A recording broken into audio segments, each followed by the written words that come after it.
Well, hi again, everybody, and welcome back to another edition of Diamond Chat, brought to you by Dr. Karen Kramer, your hometown dentist in Grafton and Elyria. Tim Elkhorn with AM 930 WEOL, Sean Bennett with the Chronicle Telegram. We love talking high school softball and high school baseball during Diamond Chat. And we have a new sponsor this week. We'll tell you about that in just a little bit. But Sean, as always, we start off with our top performances. Yeah, so we'll start with softball this week, and we'll start it off with Sydney Campbell. She's kind of been on there a few times, not a stranger to being talked about in softball circles, both locally and in the state. Sydney opened the week by throwing her fifth career perfect game against Clearview with 14 strikeouts, so just a great start to the week. Then gave up 3 hits and an unearned run while striking out 6 in a win over Floyd Central from Indiana, a pretty well-known national program. Gave up 3 hits and struck out 8 in a shutout over Lakota West, another really solid softball program, and capped the week by giving up a pair of runs on 6 hits while striking out 4 in a 15-2 win over Buckeye on Tuesday night. So for the season, Campbell is 11-0 with a 0.20 ERA, 8 shutouts of her 11 wins, 109 strikeouts, 1 walk. Of her 26 hits surrendered, 25 singles, 1 double. So just a dominating senior season for Sydney Campbell. That's amazing. My second top performer, and I usually like to kind of spread the wealth on these top performers and go different, but we're going back to Keystone. Marley McNulty is on fire right now, and just having had a great week at the plate. Went 3 for 4 with a home run double, runs scored and 4 RBIs in the win over Floyd Central. Then went 4 for 5 with a double, 4 runs scored and an RBI in the win over Lakota West. And then went 2 for 4 with a triple and 3 runs scored in the win over Buckeye. For the season, McNulty is batting .529 with 4 doubles, a triple, 4 home runs, and 10 RBIs. She scored 16 runs and is 7 for 7 on stolen bases. So she is just getting it done all over the place. Unbelievable numbers. Wow. Yeah. And my final top performer for the week, Ashley Strauss from Firelands. Went 4-0 in the pitcher circle this week, 4 for 4 with a home run and 6 RBIs and win over Brooklyn. Then struck out 18 while surrendering 6 hits and 3 runs and 2 victories over NDCL and Newton Falls at the Akron Spring Showcase Tournament down there at Racer Stadium. And then capped it with allowing just 4 hits and striking out 13 in a 4-0 win over Black River on Tuesday night. So my top softball performers, Sydney Campbell from Keystone, Marley McNulty from Keystone, and Ashley Strauss from Firelands. Impressive numbers. Congratulations to those young ladies. All right, on the boys' side, on the baseball side, we're going to start off at North Ridgeville High School. Of course, head coach Matt Ponting building a program, putting together a respectable season over at North Ridgeville. They had a big win against Westlake. They knocked off the Demons 10-5 in that ball game. And it was Nate Kissel that led the way. So Nate Kissel gets a top performance. Boy, in that big win over the Westlake Demons, Nate Kissel had a home run, a double, and 4 RBIs. So 4 of the 10 runs were driven in by Nate Kissel. Just an outstanding performance. Congratulations to Nate from North Ridgeville. I've got a repeat top performance this week as well. We talked about this young man before, Ridge Clark of Vermilion. In fact, we had him on Get a Grip. But boy, he has just put together an outstanding season, had another big week last week. Ridge Clark from Vermilion threw a no-hitter. Now, it wasn't a perfect game, but it was a no-hitter against Margaretta. He struck out 11 in that ball game. Just a sensational performance for Ridge Clark from Vermilion High School. And oh, by the way, at the plate last week, he had 9 hits in the week, 2 doubles, a triple. Oh, and he's got some wheels on the base pass. He stole 5 bases. So a huge week for Ridge Clark over at Vermilion. And our third top performer on the baseball side from Elyria Catholic. He's going to be playing college baseball at Nebraska, but he's got his senior year to complete as a Panther, Leighton Banjoff. Teams are pitching around Leighton Banjoff this year, so he really hasn't had a lot of quality at bats, but he put together a big game last week against Rocky River.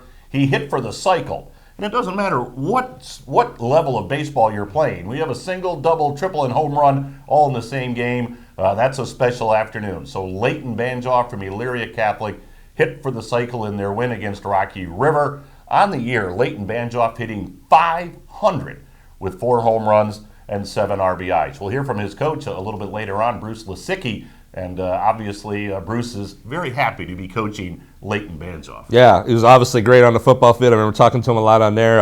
Obviously, 3 great performers this week. And Ridge Clark, that slider he showed us last week, I bet that was working pretty well during that no-hitter. I recommend going back and watching the Week 2 episode because that slider was kind of slick. Is that moving, man? Yeah, definitely some good movement. It's got to be hard to put your bat on it, obviously. I really love it. Get a grip. Oh, yeah. It's really cool. Me too. It's growing on me big time. It's a lot of fun. All right, well, we mentioned at the top of the show that we've got a new sponsor this week. Huge thank you goes out to First Federal Savings and Loan. They're in Lorain, and of course they're in Amherst and Avon as well. But First Federal each and every week will sponsor our teams of the week. So Sean will pick a softball team. I'll pick a baseball team that really just had a terrific week overall. So Sean, we'll let you start off. First Federal Savings and Loan softball team of the week. All right. Well, yeah, I'm kind of excited for this. Obviously, going to be my debut. First Federal Savings and Loan team of the week for softball is going to be Midview. The Middies were the only team to go unbeaten in last weekend's Elyria Softball Classic tournament.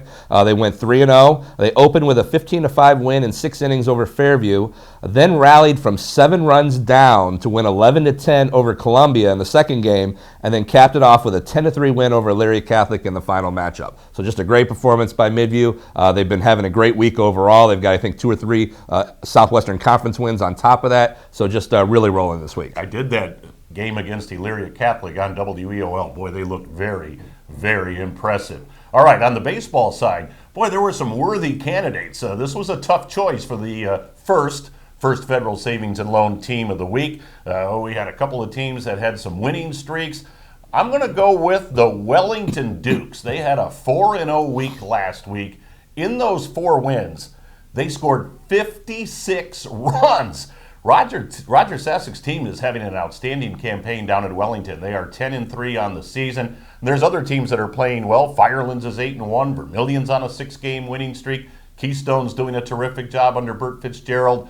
But Wellington really stood out to me last week. They played terrific ball. So I'm going to go with the Wellington Dukes as the First Federal Savings and Loan team of the week. Awesome. And again, huge thank you to First Federal. They'll be doing this for the rest of the baseball and softball shows and carrying it into football and basketball. So they're going to be on for the rest of 2019 as far as the videos are concerned. Very cool. All right, we mentioned Get a Grip. We're having a lot of fun with Get a Grip, so we flip back to the softball side this week. Right, we're going to have Avon sophomore Jessie Dean. Got to see her this week compete in a loss against Amherst, but you know how tough Amherst's lineup is. Yes. They just definitely put up some runs, a lot of big hitters in that lineup, and she did a really great job against them. And what she's going to show us today is our curveball. So for the 3rd straight week, we're seeing a pitch. We started with the screwball, then the slider, and now the curveball. So we're seeing pitches with a lot of movement, which I like because it kind of it's hard for batters to get hold of that. So she's going to go ahead and show you her curveball and how she gets it done. All right, so Avon's Jessie Dean with Get a Grip. Hi, I'm Jessie Dean. I'm a sophomore at Avon High School, and today I'm going to be showing you how I throw my curveball. So I start by holding the ball along the C with my index finger right next to the seam and my thumb also on the seam. And during the pitch, I make sure to step across my body and keep my elbow in my hip and keep my hand close to my hip the whole time. Like I'm keeping my hand underneath the table, my pitching coach always tells me to do. So I'm going to...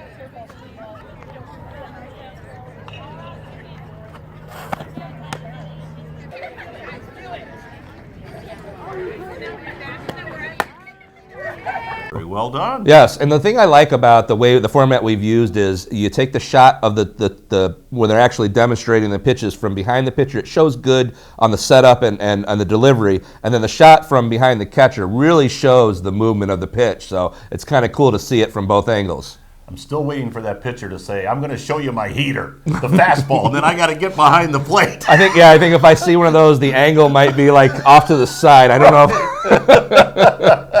Well, you're right about that. All right, one of the things we like to talk about during a Diamond Chat is kind of a different feature every week. History 101 as far as baseball is concerned. So on the baseball side, certainly something that is historic. Certainly as far as Lorain County baseball is concerned, I want to go back a little ways to the state championship that was won by the Elyria West Wolverines. And of course, their head coach at that time, I knew Bennett would like this, was Tom Kabuski. They had a great player in TJ Staten. And I think when you look back on the history of Lorain County baseball, there have been so many outstanding ball clubs and so many great players. But boy, that state championship from Elyria West is one that really stands out for me because it really put Lorain County baseball on the map. Yeah, and obviously being a Wolverine, a former Wolverine, Yeah, Elyria West grad. Yes. It's kind of a point of pride. It's still Lorain County's only baseball state title. So, I'm friends with a lot of the guys that I graduated in 90. That was in 92. So I knew a lot of the guys on that team and still see them here and there. And yeah, it's something that kind of we Elyria West people kind of still kind of hold close to us. So as you should. So I figured I'd start with that state championship because, as Sean said, the only one in Lorain County as far as baseball is concerned. So to Coach Kabuski and all those Wolverines from the spring of '92, congratulations. And again, what a monumental achievement. Well, for my History 101, I kind of went with a softball program, kind of wanted to find out a little bit more about one of the programs in our area and how it kind of came to be and what it was all about. I picked Clearview, kind of contacted them and found out a little bit so people can learn a little bit more about that program. The Clipper softball program was formed in 1999, started as a junior varsity schedule, kind of like almost like a club team. And then they played their first varsity season in 2000 in the Lorain County Conference. The program's first coach was Bo Henson. They were the only other league that Clearview softball's competed in. Obviously, is the Patriot Athletic Conference. Of course, they will be a member of the new Lorain County League next year as well. Excuse me. So they were obviously with the pack from 2005 till this year. This will be the last year of it. Program highlights for them include a Pack Stripes Championship and a district tournament appearance in 2012. They were a district runner-up finisher in 2013, and they made their third straight run of the district tournament in 2014. It's a program that's come a long way. Yeah. They've really played very competitively. Yeah, and they're obviously in a league where they have to face Keystone twice. That state-ranked Wellington recently. Firelands has a pretty solid team. Brookside is on the come up. So they're in a PAC league. The PAC generally gets a little bad name for some of the sports and things like that. But there are some decent teams in that softball program. So to compete in there, you got to be on your game. Absolutely. All right, so that's going to do it for this week's edition of Diamond Chat. Now, we do have a quick chat coming up with Bruce Lisicki, head coach at Elyria Catholic, so don't go anywhere. But, Sean, thanks to you. Again, thanks to Dr. Karen Kramer and our new sponsor this week, First Federal Savings and Loan. They're in Lorain, Amherst, and Avon. Thanks to Kristen Bauer behind the camera today. Biggest thanks goes to you, the viewers. And again, quick chat coming up in the dugout with Elyria Catholic baseball coach Bruce Lisicki. So take a look at that. And until we talk again next week, so long, everybody.